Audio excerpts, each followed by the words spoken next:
Previously in X-Men, after a 3-year run comprising of nearly one continuous story arc, the team has almost cooled off after saving the universe. With the arrival of the new penciler, John Byrne, Wolverine finally takes center stage for the first time as his past comes back to haunt him. One fill-in issue later, and we start off smack in the middle of a mystery that was actually teased by Chris Claremont and Byrne over in the pages of Marvel Team Up. I am Jason Lapidus. I am Chris Sanagan. And we are a group of 7 comics.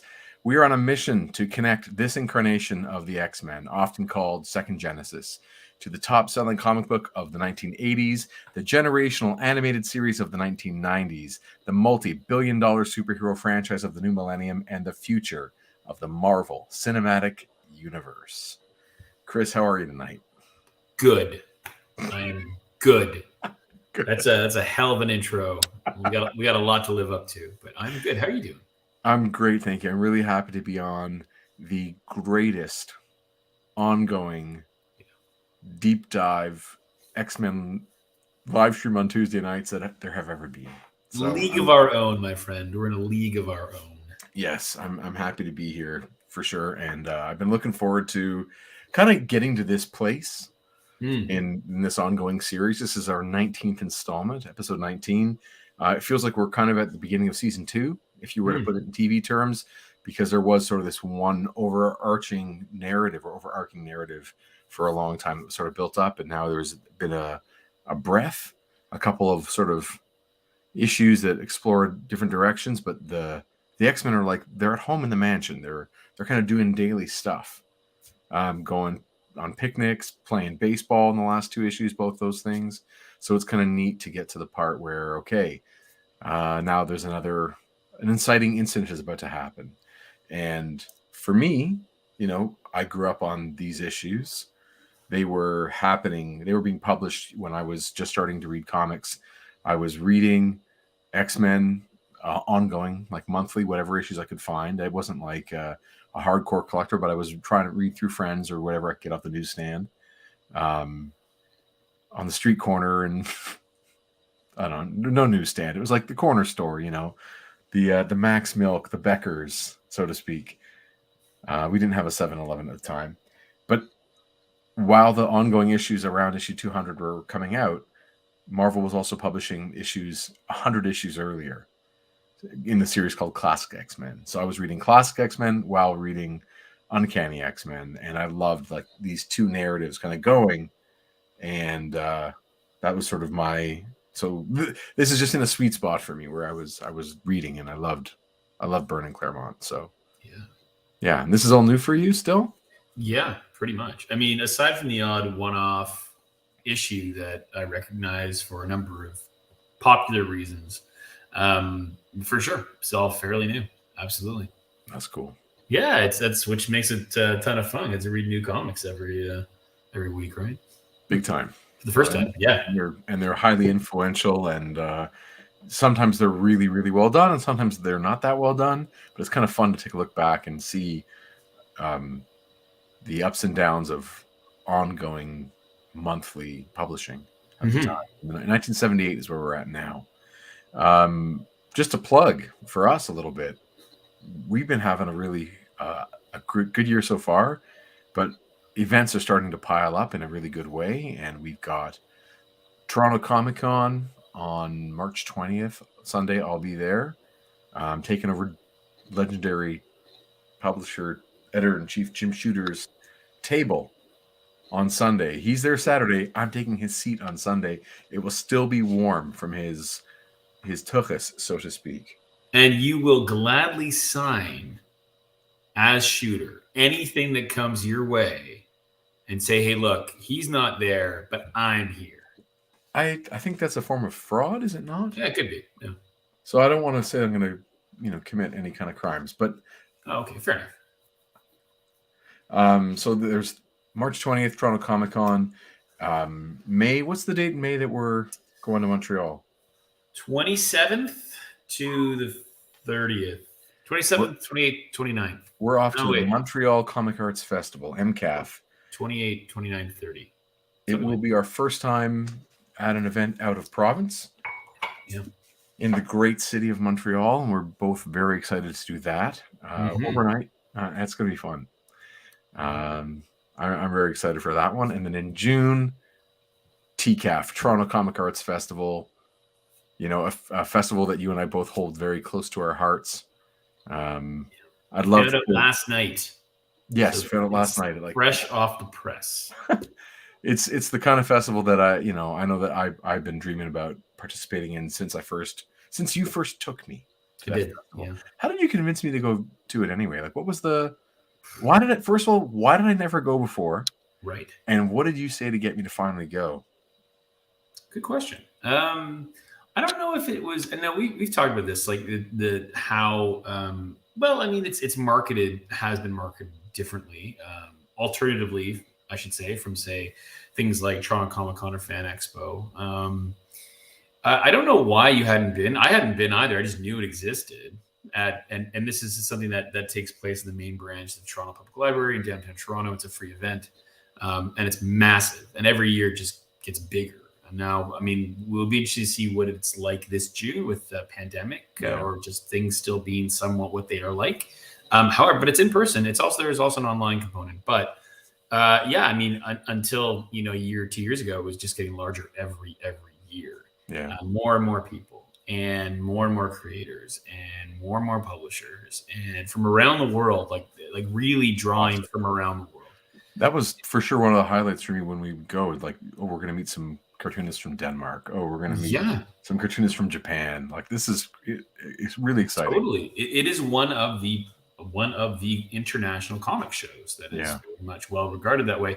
I think we went because it's like, we just got to go and check it all out. And I think we realized, I don't know if we knew what to expect, truthfully. We knew there'd be creators there. We knew there'd be there, like, more less mainstream comic book press that would be there. But I think we're probably went just to kind of take it all in and see the scope and breadth of the creators that show up to that thing. And maybe to get a sense of the landscape that we would be treading onto by venturing into a comic book making project, like Group of Seven, which we finished in 2020. Got that book published in 2020, and check out Group of Seven: A Most Secret Tale, a 6-part action adventure story featuring 7 famous Canadian historical figures on a fictional adventure during World War I and around the events of Vimy Ridge, the famous Battle of Vimy Ridge. This is our 5-year anniversary. We're in year 5 of releasing comics, and so we are, as you were mentioning, we are on our 5th year anniversary tour. The T-shirts are coming with all the tour dates: Toronto Comic Con, Montreal, Toronto Comic Arts Festival, etc. Yeah, etc. There are a few others. We'll see if they pan out or not. But there are some other cities that we would be visiting in the next few months.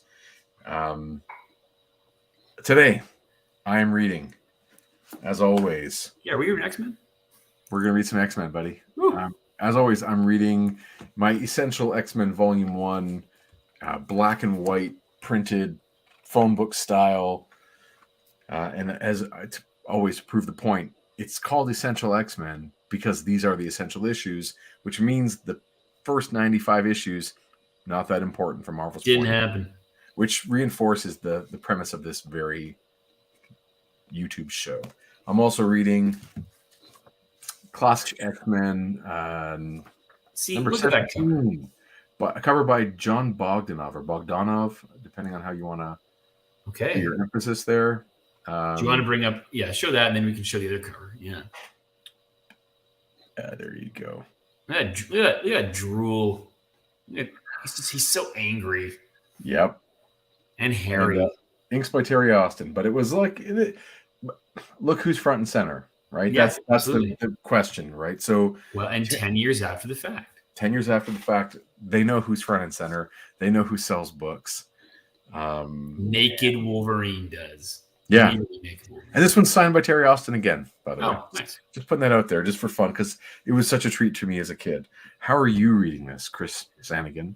Oh, Lord. I'm reading it on on this, through the magic of this box, 40 years of X-Men comics on one DVD-ROM. So I'm reading scans, PDF scans, the original comics, staples and all. Cool. With the original ads. It is cool. What's that? That's what we get to share with you out there in the world is these scans of the original pages. Yeah. So you get to read the original printed issue in digital form. Question for you. Your Essential X-Men, the one that you were just showing there, what issue, how many issues does it include? What's it go up to? 1 million pages. It goes from 94. Yeah. Started. And giant size. Yeah. Giant size 94 through 119. Okay. It's a lot of comics. That's a lot of comic. Smells like a lot of comics. Smells good? I hope it smells good. It does. It does. Smell like newsprint? It's a great smell. It smells good to me. All right. X-Men. Well, we just showed your cover. And here is the original cover. Right. Drawn by, of course, series artist Dave Cockrum, who has left the series as of issue 108. And he stays on cover duties for quite a while. And he will make a return to the series in a few years. But now he's being inked by Terry Austin. He's not doing inks himself because he's moved on to another series. And Austin brings so much tight line work to Cockrum's pencils. So it keeps the look of the series a little bit more consistent with Byrne in the interiors. But here you go. Banshee's the character front and center, kind of doing this Carnival Barker routine, step right up, you know? And this is a pretty good summary of what's the context of the issue. I don't know if it's an issue that I want to read just by seeing this cover. Like, I don't see a superhero thing going on here. I see something silly. I was the opposite. I saw this cover and I'm like, yes, I'm in. Yes. Like the now playing 1 week engagement over the X-Men, okay, so your cover, yeah. But this one, cover, like Wolverine in chains, let's go. Right. So, but this cover, it drew me in right away. And, did it? Yeah, well, it did. And I think, that the analogy between freak show, circus freak show, and mutants and those kinds of things, I was down with. But I didn't realize that was Banshee. I thought that was Arcade. Oh yeah. Oh, and I don't know the publication date of Arcade, because isn't Arcade like a Mojo guy? Or is he not? Is he a Mojo guy? Is he part of that Mojo Longshot world? No. He might have interactions with it at some point, but he's not from it. He is an X-Men character. Okay. You said, okay, maybe I spoke too soon. He is of the Earth that they're from. Gotcha. Gotcha. He's not a Mojo-verse character. And I don't know even too much of the character. I just know that he looks somewhat similar to them. Oh, yeah. So that was what I took. I was like, oh, yeah. No, this is very Arcade-like. We're going to go into that. We'll look into Arcade's origin and see if there are any connections to this. Yeah. So, as I was mentioning in the preamble there, in the intro, John Byrne and Chris Claremont were working monthly together on another series called Marvel Team Up, which was a Spider-Man second tier book. Not that that's a bad thing. Like Spider-Man is the flagship character, or I should say maybe is like the brand character for Marvel Comics. Top selling book was supposed to be like Fantastic Four is sort of where everything sort of centered. It's sort of the bedrock upon which the universe is built. Sure. But Spidey takes over as sort of the lead marketing and promotional character. And instead of having only one series going, Marvel realizes let's get multiple things going with different spins. So we have a series called Amazing Spider-Man, which is the main title. We're going to have a second title running called Spectacular Spider-Man, which has no Amazing Spider-Man villains. No villains created by Romita or Ditko. Just all new characters. Really? Yeah. And it's going to be just different stories, like a little more of like the personal life, Peter Parker's Spectacular Spider-Man. We're having another series called Marvel Team Up, which is him with, you want to see him team up with somebody every issue? Here we go. Who do you like? Who do you got? We got it. Exactly. Then they do Marvel Tales as well, which is now reprinting old issues. And during our childhood, we also got a series called Web of Spider-Man, which was, I don't know what the theme of that one was. Just more cool. Comics. I definitely read a fair amount as a kid of Spectacular Spider-Man, just because I feel that was the title that seemingly was at the Max Milk or the Right. or whatever. Easier to find. Yeah. So in Marvel Team Up, Spidey has a team up with Havoc for I think a couple issues. Because ironically I have them. I got them really recently at the Big Island. I picked those up. So Havoc notices that the X-Men are missing and tells Beast. And Beast checks Cerebro, I think, and they're nowhere to be found. And that happens before this, and it's like I guess a way to lure readers over from a really great selling book over to this up and coming book to give it a little boost. But they kind of pumped up this story in another series, which is a great idea. Bring readers over. It's kind of cool.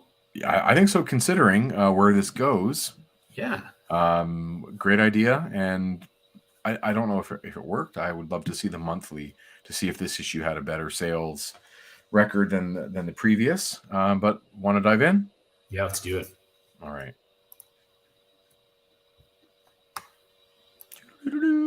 Mind games. I love all these people. They look just like John Byrne drawings.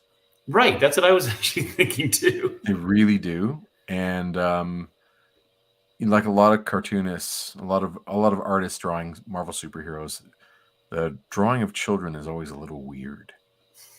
They often look like just oddly proportioned adult faces, and smaller miniature versions. Yeah, they don't always look great. And this is a good picture, and we just have to let go of we have to suspend our disbelief that a crowd of people would not notice a blue furry gorilla-sized person in a trench coat and a hat. I wrote down, Beast, are you fooling anyone? Yes.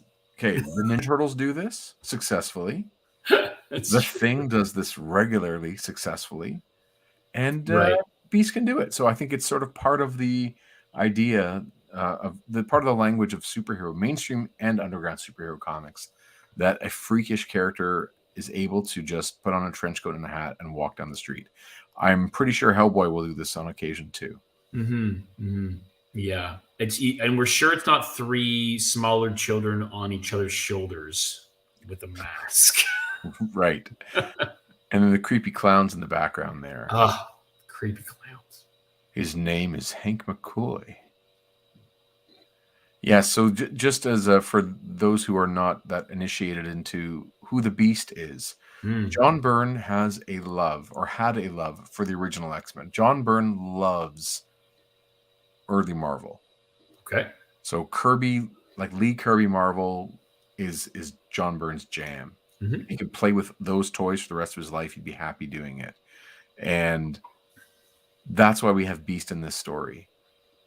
Byrne wants to play with original X-Men. He wants to connect with that. That's what he's interested in when he has a chance. So Beast becomes not a character that I don't know how to phrase this.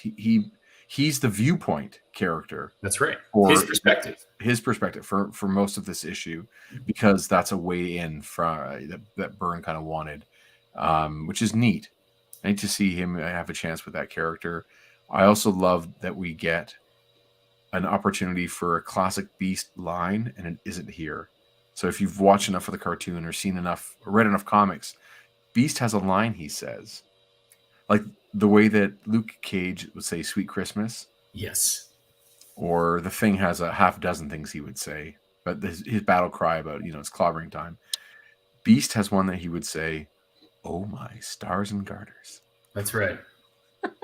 That's right. And not to get too off track, but this version of Beast, Blue Furry Beast. Oh, that's what I meant to be saying. Sorry, thank you. What's that?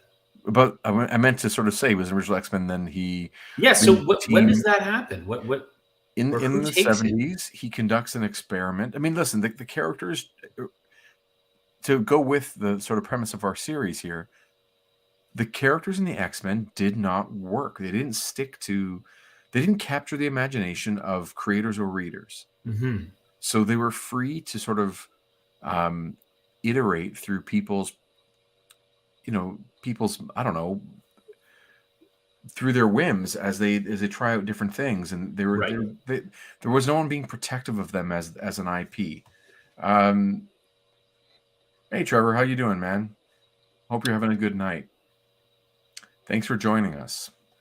So Beast does an experiment in an issue, and his mutation mutates, and he turns into like a gray version of this we see here, and then colorists tried it as blue, and this sticks for a good long while. This is obviously the version that iterates through a lot of X-Men imagery. We all want to see Blue Beast. I don't think anyone feels that, like, the people that I know that like the regular oversized but non-hairy Beast, the people who I know who love that version don't mind him going back and forth in some way. Like they recognize it's sort of part of the journey that he does the other, but there are people that just love this as the only version of Beast. Like no one seems to think that Beast should always be the way he was originally conceived. Like this is an improved version to some degree. Okay, but that happens in the X-Men comics pre-issue 9. Not in the X-Men. It happens in another now canceled series that would be like Marvel Spotlight or Marvel Premiere or Marvel Monsters. Like just he was in it for an issue. Someone had a chance to play with that character, and they they tweaked him. Wow. And then he goes on to join, I think maybe the Defenders first, and eventually the Avengers. And as a character, really finds his voice in the Avengers, drawn by George Perez. And he becomes like lighthearted and jovial, a lot like Nightcrawler. Okay. And not as broad as we eventually see him. Maybe Byrne might increase his size, but he would stand next to characters like he has a good chemistry with Wonder Man. Yes. And he wouldn't be bigger than Captain America. Like he's about that size, but he'd often be upside down, and just he's there for variety. Anyway, so the Beast. Cool. Want to keep going? Let's keep going. So they're in Texas. Beast, it doesn't really say, like, Beast is looking for the X-Men, and he's tracked them to Texas. And we see here Banshee as a carnival barker, just like the cover shows. I'm just going to talk about Banshee's hair for a second. Yeah, Byrne doesn't do it. I mean, remember Cockrum eventually got there? Yeah, there are some great panels of Banshee hair. Yeah, we got some good Cockrum panels with Banshee hair eventually. Byrne is sort of taking Cockrum's version and going a little off on a tangent that doesn't work for my eye, but we see some really cool posters of the X-Men. Yes. Like, who made those posters? Those are phenomenal. I want to meet the photographer who captured those. Those are amazing. So yeah, we see. I don't know if you want to read it in a Irish Texan. Do you want to try? I can try. Okay. Hurry, hurry, hurry. Come out to the greatest little show on earth. We got thrills and chills, sights to bedazzle the eye and freeze the heart. Goddesses we have, and demons too. A man-beast from the Yukon and a man of steel, all inside the Midway, and all for the measly price of $5. It's a bargain of a lifetime for young and old, and ye pass, you'll be regretting it till your dying day. $5 I'm asking, and the show's cheap as the price. Yowzer, yowzer, yowzer. That was incredible. We should be throwing money at you. That was amazing. Thank you. Well, $5 is the ticket price. $5 is the ticket, and Beast is like, first of all, again, trying to hide under that fedora. He's like, Carnival Barker, and those amazing posters, like, and he hasn't met the new X-Men, so he says, that could be them, but I'm not sure. I mean, maybe. Trevor 16 Shooter says, I'm going to be really sorry when Banshee leaves, because Chris's reading is just so much fun to listen to. We have Trevor, I agree. Trevor, on that note, we have a friend joining us for an issue who is a voice actor, who is from Ireland. And he will be joining. He and I were just catching up the week, and I I said we try our best, and he said that no, keep going, you guys are doing great. And he's an actual voice actor and from Ireland, so he'll be the one to be able to nail that character down. I think. Yeah, you should consider taking his new voice acting class. Oh, maybe I should. And it might improve your already talented performance. Might get even better. Give you some more range. Who knows? Anyway, Banshee's complaining that. Noted, Trevor. Thank you. Beast is noting that he hasn't met the X-Men yet, and it's been really hectic being an Avenger. And he's going to snoop around to figure out what's going on there. And he's like, oh, in my disguise. What is going on? How am I going to figure this out? And you see there, the man beast of the Yukon. Wolverine is in chains. Hey, Canadian reference right there, Yukon. Yep. Yeah. Oh, Gramps. Drink. I bet he ain't so tough. I like that kid. The kid's name is Jackie, and or at least the jacket says Jackie, and the C has fallen off. Yeah. Like, it's a very subtle... It is artist choice, but it really works. Yeah, and we see each of them kind of gets a moment to shine. Mm-hmm. And there's the fat lady at the circus back there. I can see that. And it just reminds me of Byrne's character, Pink Pearl from Alpha Flight 22, which is my first superhero comic book. Yeah. A terrible issue. And there's also behind Nightcrawler, just above his right wrist, you see that there is a picture and some text, and it says Lealoha the Duck, as in like Howard the Duck, and Steve Lealoha the artist. So I'm not sure what the connection and why he's putting him in there for fun, but it is cool. Like let's have a laugh. Yep. And there's the reference to brimstone, like the smell that Nightcrawler makes when he teleports. He does look quite frightening there. That is a great expression on his face. Yeah, he's a demon. Yeah, I know. And then, of course, the objectification of Storm. And then, of course, sexy Storm. Yeah, as the series always tends to do, Byrne draws her fantastic. He really does. Yeah. You know, and I'm probably going to end up saying this every single time, but I really do think it informs, for a lot of us younger readers, it informs our relationship with feminine beauty. Like how Storm and others are conceived and portrayed in these issues. I knew as a kid that this was a beautiful woman. Like that was it was abundantly clear. And I think he draws her fantastically. Anyway. All right. But it feels yucky. I feel yucky. It does. It does feel yucky. Yeah. And then Beast has this flashback where he's kind of catching the reader up with how he got there. Yeah. Right? He mentions that Lorna, as in Lorna Dane, as in Polaris, Havoc's better half, she phoned and tells him that Havoc had been kidnapped, and then she'd be unable to get an answer when she called the X-Men for help. So Havoc being kidnapped is like part of that Marvel team-up thing. So that's the inciting incident to get all this going. So Beast goes to the mansion. See the rounded panels? Mm-hmm. Yeah, that tells us it's in the past. Yeah, that's right. And I love the way he draws Beast. He looks great. Like really good musculature. He does look great. And a postcard from Lalandra. Who's Lalandra? Who's Lalandra? Yes. Byrne does tech really, really well, and Austin inks it so tight. And then we're back at he's tracked them all the way to Texas. Yep. And he's on his way into the big top. See that effect again? We were talking about a couple issues ago, where it's sort of those lights inside the big top. You see like the way that the lines trail off. That again is Terry Austin taking a razor blade to inked paper and scratching with that as it goes across the tooth of the paper to create that fade in ink. Mm-hmm. So he's doing all black and then scratching off, which is really cool. He uses screen tones, like he puts down, like in the next panel where we see Jean doing the high wire act, doing the trapeze act.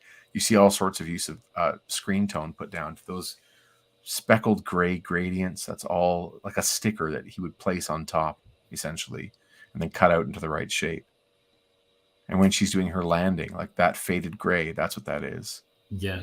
So his pages must look so interesting with a lot of variety and really textured and really just like there's serious effort put into these things. Yeah. I was going to say that I feel like anytime, even though I know it's completely different, as soon as I see acrobats and, of course, not being able to catch each other, I'm like, oh, it's the Graysons. Oh, yeah. Like, I think that trope, the acrobat, the death, the unable to capture each other. I mean, obviously, in this case, she's Jean Grey, so she floats down. But I think that the Graysons have ruined all future acrobatics for really me. Funny to think about the relationship between comics and the circus, right? And how many characters and how many stories take place at the circus. And it really does give kids when we grew up, Trevor included here, when we all grew up, I think we all thought the circus was a much more prominent cultural institution than it ended up being. Did you go? Did you go ever see the circus as a kid? I watched a show called Circus. Okay. On television, but I never went to see a circus. Did you see a circus? I did, and I was about to say, and Trevor does make a good point about the flying Walendas. Absolutely, the first family of acrobatics for those circus for sure. I did. I went to Maple Leaf Gardens when I was 10 years old with my school in Toronto, and they packed that place for a matinee show of school kids, and they, elephants and trapeze artists and acrobats. And everything you could think of. It was the circus. What was it fun? Yeah, I was 10. It was great. And this is, and I guess what I'm also suggesting too is, Cirque du Soleil, I think, is a different incarnation, right? It's a different of it. And I've seen that too, and that's spectacular. Yeah. But I did see, I think it was Ringling Brothers, whichever that one was. And I saw like a classic, what we would consider to be a big top event at Maple Leaf Gardens. Yes, the show Circus. Part of me wants to say it was on Saturday nights. Which show was that? It was called Circus. It would have been like late 70s, early 80s. Okay. And it could have been, it was on network television, so it would have been like maybe, ABC or CBS. I don't remember what. I was too little to know that kind of thing. Right. And I wouldn't be surprised if the Osmonds are involved in some way. Okay. All right. And I might be conflating two different shows. Like the Osmonds might have had a variety hour, and there might have been a show called Circus. They might have been back to back. They might have been the same thing. For me, like that and Fantasy Island and Love Boat that feels like a Saturday night sitting at my grandparents' house. Okay. I don't know any more than that, except for my brothers there in my memories. But anyway. Well, if you're ever interested, there's a really great documentary series on the circus, like the Big Top, like this version of the circus as an American, not creation as much, but certainly our understanding of this classic circus space. It's done by PBS through their American Experience, about two episodes. It's right. It was on Netflix for a bit, but anyway, if you can hunt it down, it's fascinating because it's like when the circus was the game in town, right? Like when it was the show, when it was traveling, when it would draw thousands and thousands and thousands. And so it's a really cool history just of the origins of that phenomenon. Yeah. All right, I'm looking this up right now. This is crazy. So it's a Canadian thing. The show Circus? Yes, it's on 1978 through 85. Okay. And it's filmed in, what is it, Ajax? Or no, Agincourt, Ontario. Okay, Toronto. It's like CFTO. Toronto. Yeah. And people on it. Do you remember Billy Van? No. Okay. Might have been too young. No, Billy Van, from. Okay. Please say something like Kung Fu Legend. The hilarious House of Frightenstein. Oh, sure, yeah. He's the only actor on the show, kind of thing. Okay. Billy Van is that show. So I don't know what to tell you. Let's just leave it at that. Let's not get into circus too much. All right. But more importantly, we'll move on. Hello there. Hello there. How you doing, Kevin? You having a good night? I hope you are. The Beast has just gone, or Beast, I guess you call him Beast. He's just catch you up. He's gone to the circus to find the X-Men who are missing. And he sees Jean Grey is doing some trapeze thing, and she missed and she lands. And he's like, I recognize her use of telekinesis, or telekinetics, whatever how does he refer to it? It means the same thing. He recognizes her. Telekinetic powers. Telekinetic powers. So how do you remember this? So I know that you're in the New York area now, Trevor. I don't know where you grew up, but you might have gotten to Canadian TV, and it might have been in syndication in the States. Or maybe Circus was a Canadian version of an American show, which happens, or vice versa, which happens pretty regularly. How about you look it up and figure out why you remember it? Because I don't know how to tell you. Revival, it's on its way. We're going to start the band. When you come visit us in Toronto, I'll take you to Agent Court. You don't want to go there. You can see where the circus was filmed. What's with the difference between Jean Grey's hair between these two these things? She has huge flowing red hair and then suddenly panels, and then she has a much smaller chin length, almost bob. Not anyway.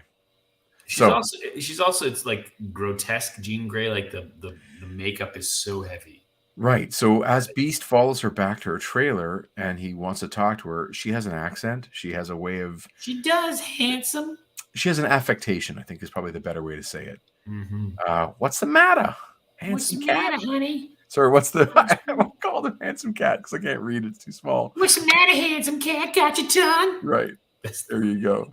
Now I want to derail and find out, Trevor, what did you watch? What Canadian TV did you watch? Because not that it's amazing stuff at the moment, but Little Sobo in that time period was. I'm going to say Little Sobo was really low budget, and it was sort of just so Canadian, and even as Canadian kids, we knew we were watching a lesser brand of entertainment compared to big budget American stuff, and we have a point of nostalgic pride for it.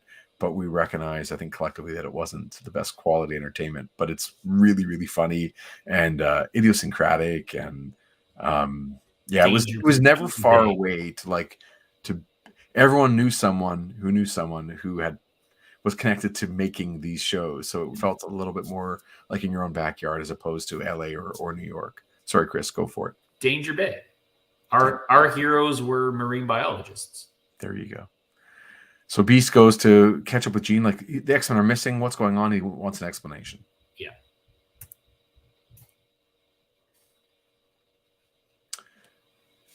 And he thinks maybe this isn't her after hearing the way she speaks. So she knows that something's a little off here. And he drops her name, like, I'm looking for Jean Grey. Is this? She's like, yeah, you found her. I don't remember any friends looking like you. And he's like, Marvel Girl, is that you? Him not knowing, obviously, for us, we realize he doesn't know that she's become Phoenix. So she's like, I'm Ms. Destiny, like it says on the door, And then in comes, you got troubles, baby. Slim Summers. Slim is his nickname. This is my favorite Scott Summers so far. Is it? Should we get you a T-shirt that has your name, Slim? Marvel Legends. Yeah. Oh, you want that in Marvel Legends? Yeah. Slim on the side. See, hey, baby. I'm looking at you now. We could just get you the ruby quartz glasses, and you can be Slim Summers, the circus pack and the shirt, rolled up. You can be the circus a-hole for cosplay. Perfect. Yeah, this bozo's got me confused with some other broad. Get him out of here, will you, Slim? Get him out of here, will you, Slim? Okay, yeah, I do like you reading better. You're putting a lot more into it than me. I'm trying to. Hey, you got troubles, baby. I'm trying to keep my dignity, and you're more than happy to just. You heard the lady miss to take a walk and don't stop to hit town. I love that something's happened to them that's made them speak this way. I think it's hilarious. Before you know it, they see that Beast has Beast face. She's like, "Oh my god, he's a monster." Oh my god, I can finally see behind that trench coat, and he turns out he's a monster. And out Cyclops is thrown or punched or something, He's booted. He gets thrown out of that place real far and calls for some help. Hey, Rube! Rube! And then off comes the trench coat. And then some action ensues. And we get a bunch of clowns coming to fight. Yeah, Beast versus clowns. The strong man is coming. And Beast can make quick work of these guys kind of hopping over. Is Dick Tracy, that's right. It's a gorilla. Someone left the gorilla cage open. What you got here is a 100% bona fide card-carrying Avenger who seems to have a knack for getting into scraps. An Avenger? An Avenger? Take him. Yeah, put him back in a slammer. Foy sure escapes. Foy, sure. And anyway, he jumps like the Hulk. Yep. And some kid look. Mom, look, one of the monkeys got loose. Like stupid kid. Stupid kid. And then he decks the kid. Excuse me. I'm busy choking on this. Where is Misty with her gun? Good point. She can solve this problem by standing there with a gun. With her revolver. Yeah. Look how much effort Byrne and Austin put into like the backgrounds, all the little details. It's crazy. After reading so much Mike Mignola, you're like, you don't need to do any of that, dude. He does not. Just hint it. And that second panel, that's a classic Beast pose, right? Oh yeah. He's got the knees up, the hand down. That's a great pose. And like his proportions, they're really, really. He's thick. He's like a really sturdy character, cool looking. There is a Marvel Legends of him, by the way, and he's really big. He's animated series big. Jim Lee. Oh, okay, that's big. It's that version, and everyone who makes a custom, they use like a body that is too small for a smaller like Avengers version or this era. But if there was something in the middle, it'd be anyway. We're getting there. We'll see. Maybe they'll make another one day, but I don't know how many furry blue beasts they need in Marvel Legends, but I'd be happy with another one. Yep. Beast makes short work of these guys. He's getting through the whole group of them. I wonder what's going to happen next. Ooh, any good ads there? Beast is moving on. Everyone Marvel Collectors Comics. Oh, cool. Yeah. Get into shape, Chris. Get in shape. And then we get a neat one of Beast from the back view. He's got a bit of tripod action going on there. Yes. That's not his arm. That's a tricky one to draw. If I was the inker on this, I would black out that entire arm. I'd push it. The black would make it go even further. But once you light it, it makes it look like it's closer to where his bum is. It's catching natural light. If it's black, it's underneath him more. Right now, it looks like it's just a dong. It's like he's doing that dance move, break dance, but then you like put yourself around, and the guy like moves around. Yeah, or a dong. Yeah. Yeah, and then he goes off to hide, and he comes across Wolverine in the foreground. It's a neat shot. Yeah. I'm just looking at this to try and figure what I want to read and what I don't want to read. Well, it's a lot of exposition. It is. I mean, I don't know if this is ever going to change. Yeah. Yeah. Claremont, he no surprise. Like we knew this going in. He's so word heavy, but you kind of need a lot of it to. The storytelling is relying on it. It's not. We can't see what Beast is thinking too much, like because there's so much happening in the story. Like it's moving at a pretty quick pace. It's relying on all this stuff. Hey, Jason, how are you? You're coming in late, and that's okay. What's up is that hopefully I'll see you on Sunday the 20th at Toronto Comic Con. But are you coming to TCAF this year? We're going to TCAF. We got accepted. We found out last night. Are you coming to TCAF? I hope you are. Either way, that's I think where maybe is that where you first met Jason Lowe, Chris? Yeah, I think it's first time of the pleasure. Absolutely. And I remember picking up a whole bunch of Pitiful Human Lizard comics from him. And I remember looking at the back issues and trying to figure out, can I afford to buy like the old ones? Oh yeah. Or do I want to buy like 4 or 5 like cheap, more new ones? So who knows? Didn't apply to TCAF, but you'll be there for sure. Well, I hope we get a chance to see you there too. Right on. Yeah, it's going to be a fun one to be back at in person, or to be at in person, whatever side of the table people are on. Mm-hmm. Okay. Yes, Beast is Jason. I don't know if you've read this one before, but basically, Beast is on the trail of the missing X-Men, and the X-Men seem to be participating in some sort of circus in Texas. And Jean Grey and Scott Summers have different personalities and don't know who he is, even though they were teammates since 1963. What? So Beast is doing some serious thinking, and then we get a shadow coming up behind the curtain. I love that sequence, by the way. Yeah, that's a great shadow idea. and that bottom, right? That bottom panel is awesome. Yeah, I feel like his skull should be like not in his head, like taking a sledgehammer to a pumpkin. Yeah. But anyway, bacam! We see Colossus' unmistakable forearm pounding on the back of Hank McCoy's skull.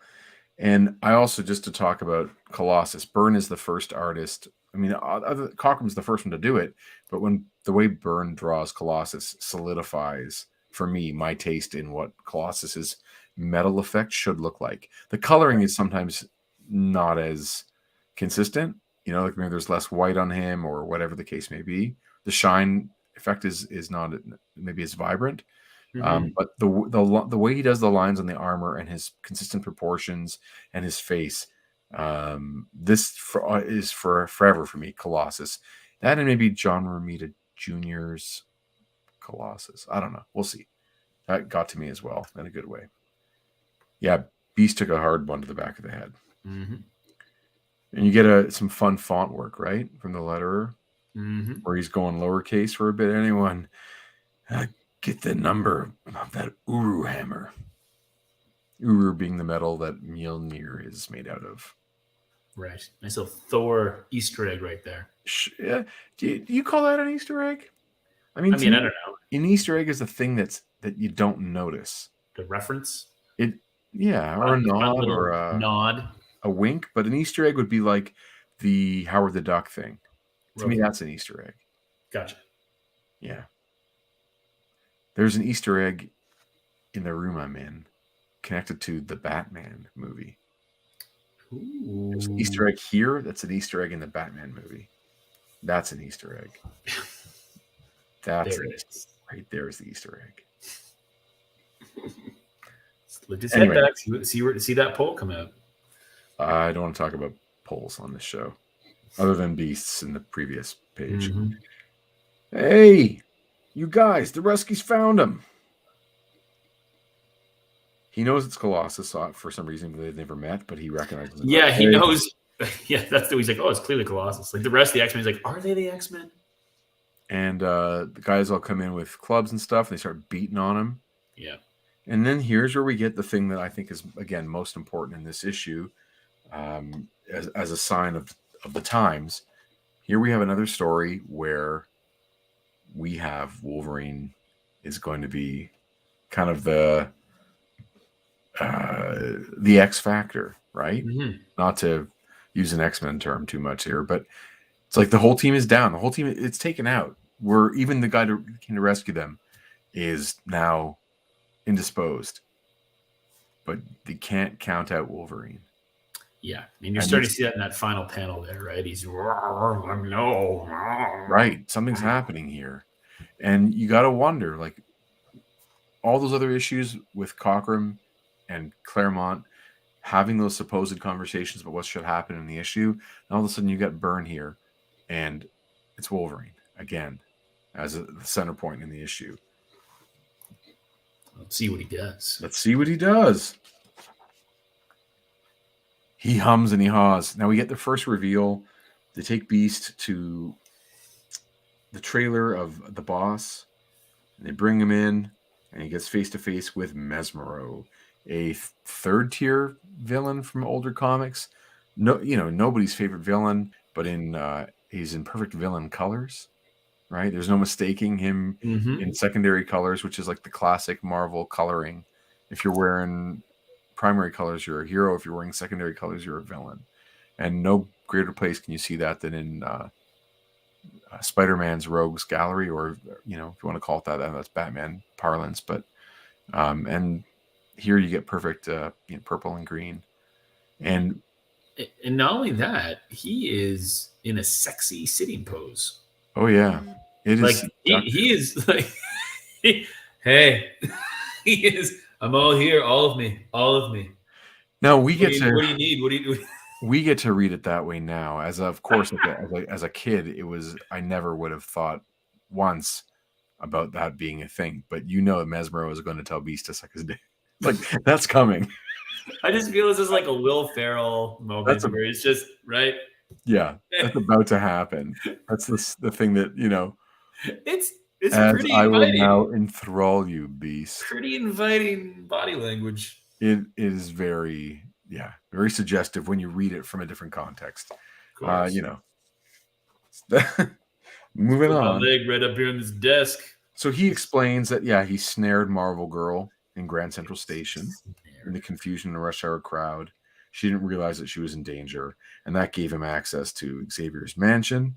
And the X-Men fell like dominoes. Instant eye contact was all I needed to enthrall even the strongest of them, as I will now enthrall you, Beast.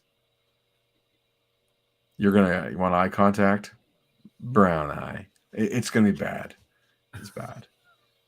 Yeah, don't look at Mesmero's eyes too closely there, but that's pretty cool. Like the effect that he draws, even within his eyes, like you see the kind of that classic hypnosis thing going on. Yeah.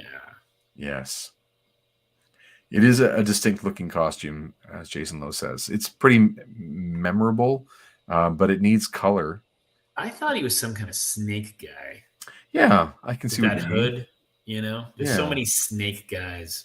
I hear you. Good thing he has that M on his belt. Well, that way he can tell who he is. Next to those are the TV knobs beside the end. Then he looks at it super shiny. He hypnotizes himself. Oh no! But Byrne draws it great. Anyway, back to Wolverine. Mesmero's eyes begin to glow amid the darkness of his caravan, and Hank McCoy feels his universe slipping out from under him as he slips something into him. Claremont he writes crazy. At that same moment, across the circus lot, the midnight silence is broken by the sound of a chain snapping. Tink! The strain is murderous. Now, chains pop a lot in comics. They do. It's really hard to find reliable chains. Yes. Definitely. Reliable chains. Good point. The strain is murderous. The links and shackles forged of the hardest steel money can buy, guaranteed unbreakable, yet Wolverine never yields. As images explode against the miasmic fog enshrouding his mind. Chris Claremont is using the word miasmic or miasmic, depending how you like to pronounce that. But this idea that the Wolverine never quits, never yields, like that became the such a core part of that character. Like he just will not ever quit, and he's not going to die. So he's a force of nature for whatever his will is focused on. And in this context, it's not that he has a memory as of yet that moment of, I need to escape and save the X-Men. He just is being kept against his will. And so his natural reaction is to break free. Because he's like, where am I? What am I doing? I don't know what I'm doing here. Right? Yes. He just doesn't want to be in chains, generally speaking. Fair enough. Just to go back to Byrne's rendering, like that Byrne bicep and the shoulder, like that to me as a kid was like, that's how you draw a bicep. That's what arms look like. That's what I need to be. That's what, yeah. But I love it. I love the way he draws.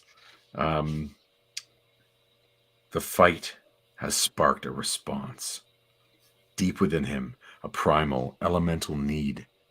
that's been at the core of Wolverine's being all his life. A need to be free. What in the flamin'? Where am I? Last thing I remember was Genie with some green-skinned dude. His eyes burning like fire, burning into my head. I need some answers, and this bozo looks like just the guy to give them to me. Poor guy, standing there with some awesome gun. Just Wolverine's gonna kill you so bad. Sing canary before I count to 5, or I pop my claws. You're bluffing. 1, 4. I'll talk. And is this the first time, we see this, and it's such a threat. It's like holding a gun to someone's head is the claw, right? The claw to the bottom of the chin. Yeah. And I wonder if this is the first time we've seen him fight and get into scraps and things and fight, intergalactic wars. But I don't think we've ever seen him take on a human and have his claw threatened under his chin. Oh, yeah. Like, I just need to do one pop and right through your brain, bro. And you're done. It's awesome. So and I know they go back to this, but I think I was wondering as I came across that, I wonder if this is the first time that they do that, because it's such an effective threat. Well, yeah. I also I love I'm going to count to 5. 1, 4. We don't have 2 and 3 up in Canada, friend. It's the Fat Tony. You have 24 hours. And by that, I mean you have 12 hours. The wife, she asks me the monies. And so on. Okay. I love it. It's great. I'll talk. Yes, he will. And back in Jean's trailer in her caravan. Yeah. So she's again, this is like looking kind of like grotesque. Again, it's like everything's big hair, big, like way too much lipstick, Cyclops is huge. That is massive. I think that's the biggest he ever is drawn by Byrne anyway. Yeah. So she knows something's off, and then before they know it, Wolverine comes in full costume. Yeah, where's the costume come from? Unstable molecules. Unstable molecules. Good call. Let's assume. Okay, I'll talk. By the way, here's your costume. Sorry. So Wolverine breaks in. Yeah. And breaks through the wall. Obviously goes right after Jean. She calls out to Scott to help. Name's Wolverine, Jean. I'm one of the X-Men, just like you are. All you got to do is remember. And again, like that Wolverine mask has just the curve on the top. Yep. Just that little extra edge, which I think is a great visual motif, because that curve is in all of his tiger stripes. The curve is in his shoulder pad. The curve is in his claws. His claws aren't straight when Byrne draws them. They're arced. They are with Cockrum too. So Wolverine doesn't have straight lines in his costume, other than that giant belt across the middle. But that curve is it's like an ongoing motif in his thing. Like Batman has an ongoing motif of triangles, on his arms, on the ears, etc. So it's it's a really nice adjustment, and it is how his mask goes forever. That curve is like, let's get that on there. Oh, yeah, there it is. Oh, there you go. Just a little curve at the top, tiny bit, makes a huge difference. Love it. Love it, love it, love it. By the way, if anyone's asking, this is the 2-pack version that comes with the Hulk, with the head from the regular Tiger Stripe. Does it come with the kitty mask? It does. If you want to call it that, I would have said whiskers, but you want Wolverine kitty mask. So Wolverine wants to talk to her. Obviously, Cyclops comes over the shoulder. Back off, Shrimp.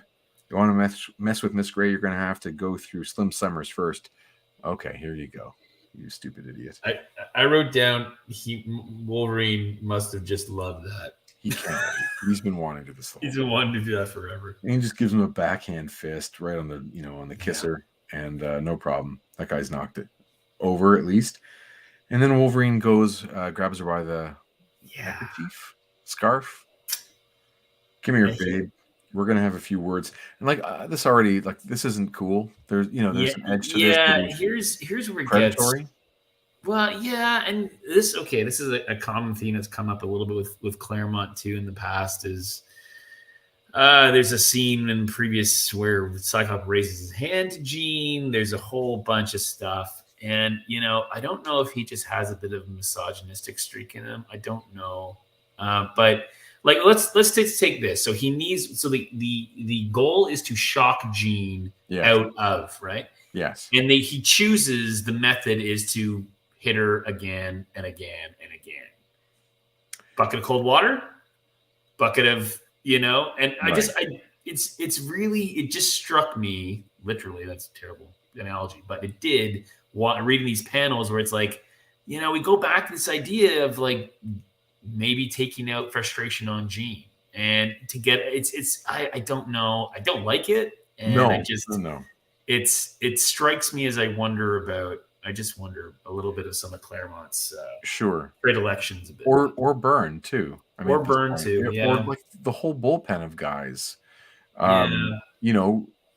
Maybe a woman editor would have suggested a different approach, or having another creative voice in the mix would have suggested a different approach that was less misogynistic. That being said, this is just a really common thing in comics for children of this time period, and it reading it in 2022, it is like a figurative slap in the face when you read it. Yeah. So, he goes for Jean, gives her what he would consider a light smack because he thinks there isn't another way. Yeah. And he's got to break her hypnotic trance. So here he goes. He knows there's a huge power underneath if he can just get there. He's got to make Jean kind of do the same thing that he needed to go through, get down to that instinctive level.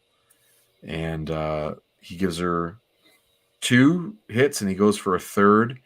And we see her mid-transformation as her hair turns into regular Jean, kind of get into regular Jean hair. And she says, stop and don't hit me, little man. Don't you ever hit me like that again.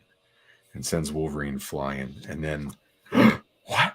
Lord, what? And the Phoenix affectation is on her speech bubbles or word balloons. Yeah. And we know that she's sort of back to normal. And she apologizes to Wolverine and he'll recover. Shoot, lady, you pack a mean zap. And they're going to get the X-Men back. Now, just a point here. We've got a comment. We have, are you trolling me, Kevin? Are you being negative? Do I have to put you in a timeout? Kevin is saying here that I'm very disappointed, my friend. Kevin is saying that this Wolverine action figure needs to be more orange because Kevin does not own an appropriately yellow Wolverine to display on his Marvel Legends stand on almost all of his videos. Kevin, you can borrow mine. You can have this on your shelf. All right. I want you to have a higher quality of video so that you can have more success. I want all good things for you. So instead of being all negative and trolling this beautiful action figure that is a kit bash, you can borrow it, so you don't have to have that terribly orange Wolverine that's out of place. I thought he was talking about Jean's hair. I thought he was talking about Jean's hair. Yeah, you're right. It's not orange enough. Yeah. No, maybe he's talking about Jean's hair. I take everything I just said. I take back. None of that could be true because Kevin would not be attacking this amazing Marvel Legend figure for being yellow instead of orange. There's no way that would be the case. You're right. It must be Jean's hair. So, and it does. It changes. Oh, you do have that Wolverine? Because again, this is 2 figures. It's kit bashed. You have it. Is it on display or you have it in the box still? Right? Maybe do a show called Unboxing Thursdays. Maybe take it out of the box. Get the thing on your shelf. Your Wolverine is too orange. No doubt about it. Moving on. Yes, these are guys who grew up with Mickey Spillane and stuff, though. Absolutely. They're coming, they're reading things that are even more misogynistic. And who is Mickey Spillane? You don't know who Mickey Spillane is? He's a writer. Doesn't ring a bell. Did he write Mike Hammer stories? That's my first thought. You're going to look this up? Are you looking it up? I can. All right, you look it up. Mickey Spillane.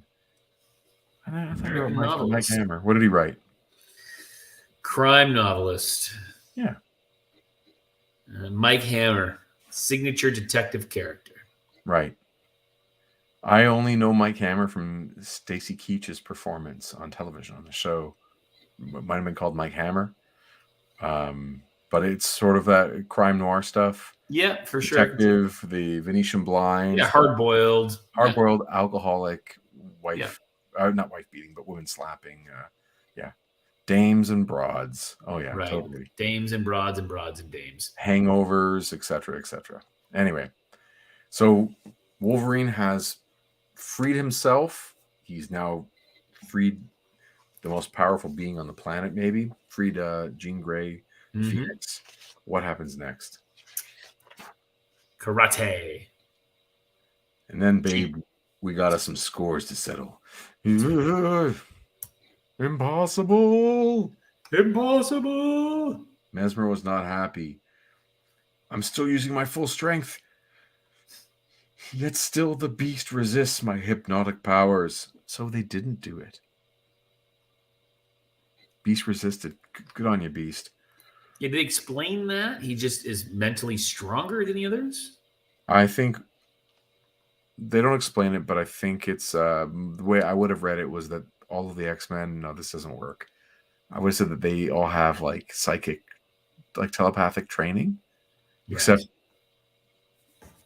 maybe he had enough warning to like get his guard up where the other ones were not. But whatever you want to say. They have to kind of surrender. There's like a moment where they have to stop fighting and they surrender. So one of the henchmen comes in saying there's the X-Men are going crazy. They can't hold him back. That's all that Beast needed, just a moment. And he smacks those heads together. Nice. I love when heads smack together. Bonk. Yep. I want to see, honestly, the watermelons burst. Put up your dukes, Beast says. And then Beast goes after him, and then there's like Kirby crackle around his head. Yep. And he says, I'm only going to hit you once or twice. Or thrice. Or thrice. That's for everyone out there who loves Mr. Burns. And then he struck you, but it can't be. But it is, Mesmero. Who is it? Who knows? Okay. We'll find out. There's somebody else there. Someone who can do brain zapping? I didn't think that guy could do brain zapping. You pick up new skills. Take some classes online. Maybe. Meanwhile, outside, the X-Men are indeed settling a few scores. Thanks to Phoenix, they remember everything that's happened to them in the weeks they've been in Mesmero's powers. Yikes. I would kill that guy so dead. That guy did that to me. Dead. Killed him twice. Yeah. And they like none of it. So you can imagine what he had them doing. Like they're that unhappy. Wolverine's claws are out. They're all flying. Banshee's doing some yelling for some reason. And then we get a scene that we've wanted for a while. Yes. And is this the first time we see this? I think so. They're outnumbered better than 8-1 by Mesmero's roustabouts. Bottom of the barrel bruisers gathered from the cheap dives of 4 states.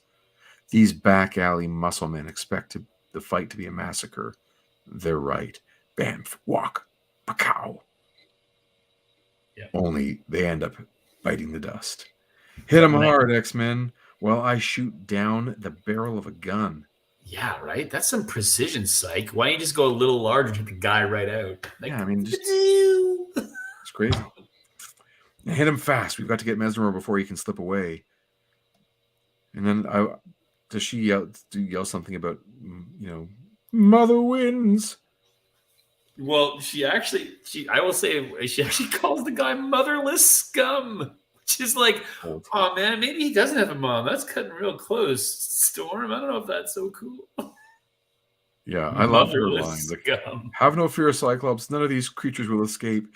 But if these motherless scum have gods, they should thank them with all their craven hearts. The X-Men do not believe in killing, except for Wolverine. Even so, I am sorely tempted. And she sends a lightning bolt or whatever, an electric charge to that gun of sorts. Yes. Generic kind of, I don't know what weapon that is, but yeah, Nightcrawler doing his thing where he goes through a crowd of people and punches them is the best. It is super cool. Yes. Absolutely. It's great And then to we find get a big page turn. Holy shit. It's too bad they couldn't get this one on the other side. You know what I mean? Isn't Storm an orphan? Yes. So calling the other people motherless scum is a little close to home, I guess. Yes, definitely. She's just using her pain. So this does spoil. Like, I don't even want to read the page. I see Magneto in a splash page, which is arguably the best drawing of Magneto of all time. Maybe even better than the one that Cockrum drew in issue 104. Yeah, that was a pretty good one. This is phenomenal. It's really, really great. Like you turn the page, you automatically skip to page 31 of what you're reading there. Yes, you don't bother about page 30. Not at all.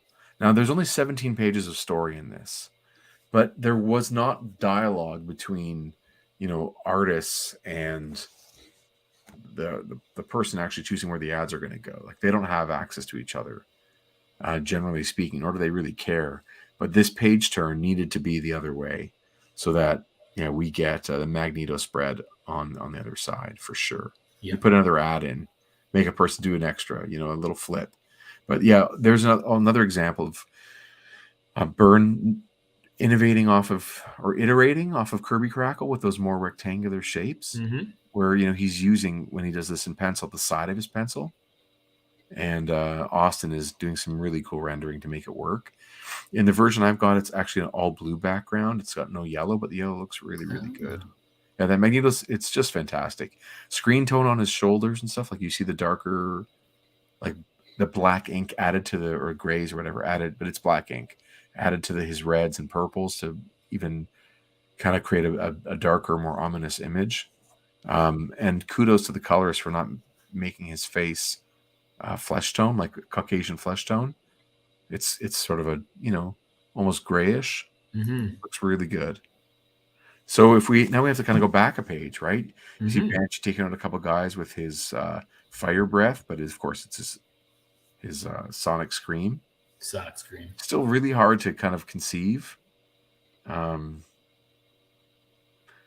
Yeah. So they're now at Mesmero's trailer. They step in and stand all in a line, so we get a group shot, which is kind of ridiculous. We get a John Byrne. Stand there. You stand behind that person. I mean, like, if you're Wolverine, you go right past everyone and just gut this guy. They see Beast lying on the floor, and Jean Grey knows he's okay because she's a mind probe. Fun and games are over, Mesmero. Do you come quietly, or do we take you apart? Like, don't even ask. So this is a bit of a Byrne trope of having the characters all drawn standing on the panel border. Oh, okay. It's a straight shot, and then Mesmero just thumps over. I shouldn't worry about Mesmero if I were you, Cyclops. Scott, I should instead worry about simply surviving to see tomorrow's sunrise. Lennon's ghost, goddess of the earth and air. Lord, no, we're still nowhere near ready. Even though they already fought him, dude. You know what Wolverine is would be like, Lennon's ghost, goddess of the earth. Is like, shit. Like, it's gotta be. Oh, Peter Puck.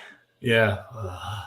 Greetings, X-Men. I trust you're all quite recovered from Mesmero's mind games.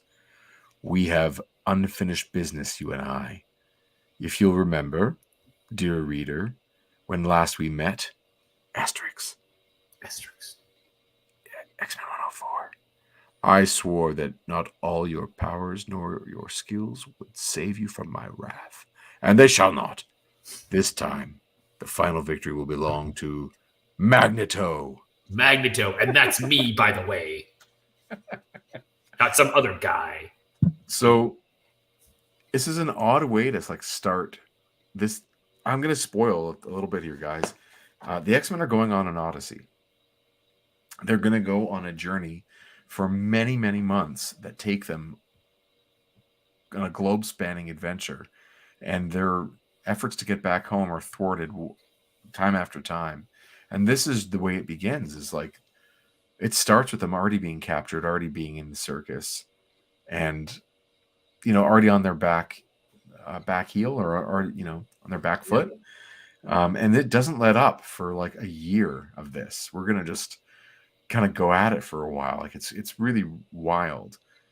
But this is sort of the jumping on point for the long journey of season 2, if you want to put it that way. Okay. In this season, we're going to see. Do I even say like the things that are coming? Do it. We're going to see Savage Land, like phenomenal. We're going to see Alpha Flight. There's some really great stuff coming. Season 2 is always better than season 1. That is a fact. Stone cold. Any fact. show, it holds up.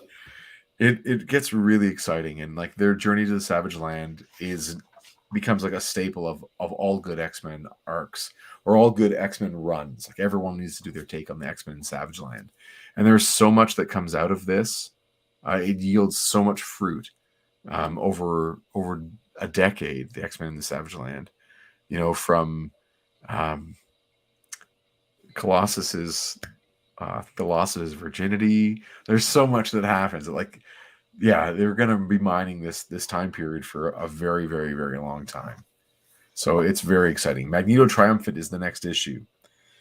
But I want to take over for a minute here, Chris, because I don't talk enough on this show. You ready? Yeah, do it. Classic X-Men 17. One of the benefits is you get these backup stories by John Bolton and Chris Claremont, of course, writing. And it's a chance for Claremont to add in the stuff that's not in that original issue. And in this one, you get... I have to just change my view here. You get a neat, very different Mesmero, but this is when he captures Jean Grey. Little eye contact. And you get a whole bunch of stuff. Some of the stuff you can totally predict, right? Yeah. There's the telepathic part. There's the part where he's, got a few different women. Very predictable. There's the part where he brings in Jean to join his rape party. Yeah, geez, eh? Right? That's what it is. But again, this is like what I'm reading when I'm 10. There you go. Hold on. This panel's great. That's a really good drawing, I think. Really expressive. The fingertips just breaking the panel border there. Neat. And then, he feels like how much power she has. And he has to like figure out how to get past her barriers. Anyway, now she's like, in sort of dark clothing, like leather and stuff. And so, Banshee, done. Totally different artwork style, a lot more spacious, like a lot less line art. Colossus, they get him brushing his teeth, looking in the mirror. Cyclops is just sitting at a desk. He gets killed there. Like Cyclops is just sitting at a desk staring at a wall. Yep, done. Storm up in the attic, watering the plants again. Remember I talked about that before? Oh, yeah. And Wolverine is like running, and he sees a lightning bolt come out when she gets caught, and he becomes the guy again. This is the time period where Wolverine is the man. So it's no surprise that Wolverine's the last hope for the team. He gets, clawed at by Phoenix's telekinetics, her psi force, so to speak. The X-Men are all in uniform, going to charge at him, and he fights. And then Mesmero's powers kind of take over. There's a really different version of Mesmero in terms of the... Really is. And different Wolverine, too. But, of course, Wolverine was playing possum, as he was known to do. And everyone shoots at Wolverine at the same time. So you get, like, the lightning, the telekinetics, the optic blasts. In the pool he goes, and Colossus makes short work of him. And everyone uses their power against Wolverine. He's, like, enduring all of it. Storm makes him wet with rain. Banshee just gives him a little, tummy cuddle. And then the Sonics. Wolverine decks him, and Colossus puts one across the jaw. But seeing Wolverine take on all the X-Men for his life and their lives, Cyclops hits him full force. I think that looks a little gentle, like he's giving him a tan. Yeah. But I still like it. And then Nightcrawler goes to work on him. And Wolverine knocks out Nightcrawler, and they're all kicking the crap out of Wolverine now. And they're all just exhausted, and his powers basically says, yeah, everyone go to sleep. And Wolverine's done. He's got nothing left. So they're all beat. He says to them, take a powder. And then he's like, I don't know what to do. I don't know what Magneto wants. I've defeated them all. This is so easy. What should I do? Oh, that's what I should do. Circus. And he takes them all to the circus. There you go. I thought that one was just, there was so much story left open from this issue that Claremont tackles in this classic X-Men number 17. I couldn't help but kind of want to flip through and share that with you and with my Well, thank you. Thank you for sharing that with me. Yeah, no trouble. So that's it. That's X-Men 111. That is X-Men 111. And we'll say that next week we're going to have a bit of a break because I will be not in this country. I'll be in another country. Are we taking a week off? Is that what we decided? Yeah. We can do a rerun. Well, I mean, the videos are on YouTube. So at the same time, yeah, I have to tell you, obviously, I don't want to read 112 without you. But I am willing to do something different. Like a different, I don't know. I'm open to different. We should brainstorm. Maybe I just won't be able to. I won't have access to the tech to allow me to do certain things. Oh, really? What kind of things? Oh, contribute. Oh, do voices. I wouldn't be able to do voices. I'm open to ideas. Maybe you and I can chat and see if we can come up with something fun that can be done, just to kind of keep the regularity. Well, keep our regs happy. I mean, every Tuesday, it's unbelievable. We really appreciate seeing Trevor and Jason and Kevin and am I forgetting somebody? There's a Russian up there. No comment. But yeah, hanging out with you and these guys is always a pleasure. So maybe there's something that we can think about. We can put together. I want to go play with my Wolverine. He's just the yellowest yellow of all the yellows. Look at that. Other than that, Chris, I hope you have a good night.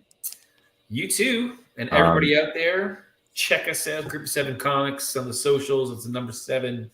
And hey, if you are in the Toronto area, June, Father's Day weekend, just happens to be the Father's Day weekend, but it's like the 18th or 19th, whatever it is, come see us at the Toronto Comic Arts Festival. We'll be there, hanging out, doing comic stuff.